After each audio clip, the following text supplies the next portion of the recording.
Pag ganitong tag-ulan masarap humigop ng mainit na sabaw. Kaya naisipan ko magsabaw ng manok. Kaya magluluto nga ako ngayon ng... Teka, hindi ko nga alam itatawag ko dito Sa totoo lang hindi ko talaga alam. Pero yung mga sahog niya nalalapit sa sahog ng putsero. Pero hindi ko siya masasabing putsero kasi hindi naman siya malapot at masabaw siya. Saka may sitaw siya. Wala naman sitaw yung putsero, di ba? Saka parang hindi naman siya ganito kasabaw. At may luya to na wala naman sa putsero pero may saging at patatas tsaka petsa yung gulo, no? Basta magluluto ako ng ganito pero hindi talaga to putsero. Kaya simulan na nga natin. Gagamit lang ako dito ng manok. Saka mga gulay tulad ng sitaw, patatas, pechay Tagalog, saka saging. May atsuete din pampapula. Hiwa na nga tayong panggisa, bawang, sibuyas, saka luya. Yung panggisa nga parang pantinola, no? Pero hindi, pula yung sabaw nito Saka may patatas, sitaw at saging. Hindi pa rin talaga. Magisa na nga tayo. Unahin lang natin igisa yung luya. Sunod natin yung bawang, saka yung sibuyas.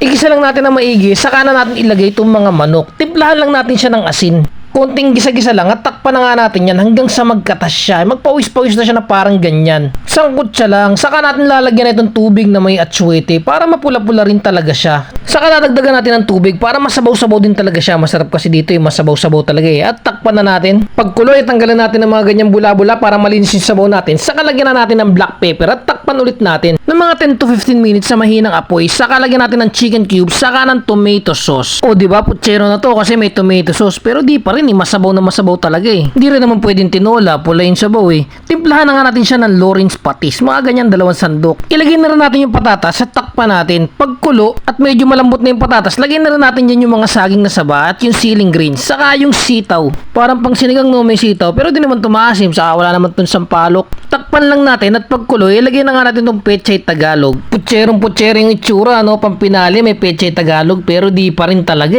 Bahala na nga kung anong itatawag ko dito. Basta ang sarap talaga ng sabaw nito. Mapula-pula yan at manamis-namis syempre dahil sa saging yan Kaya di ko na nga talaga masyadong inisip kung anong itatawag ko dito. Kasi gutom na nga ako. Kaya food trip na nga ba mainit pa yung sabaw. Tingnan mo naman yan may pati sili kalamansi pa dun sa gilid ko. Magandang sausawan nga yan pag gantong masabaw-sabaw. Lalo pag yung ulam mo sinigang tinola o kaya putsero. Nako, pero hindi siya ganto. Basta ang sarap talaga. Kaya subukan nyo nga tong recipe na to. Napakasarap. Kaso di ko nga alam itatawag ko sa kanya Kaya kayo na bahala pag sinubukan nyo para kayo naman yung mag-isip.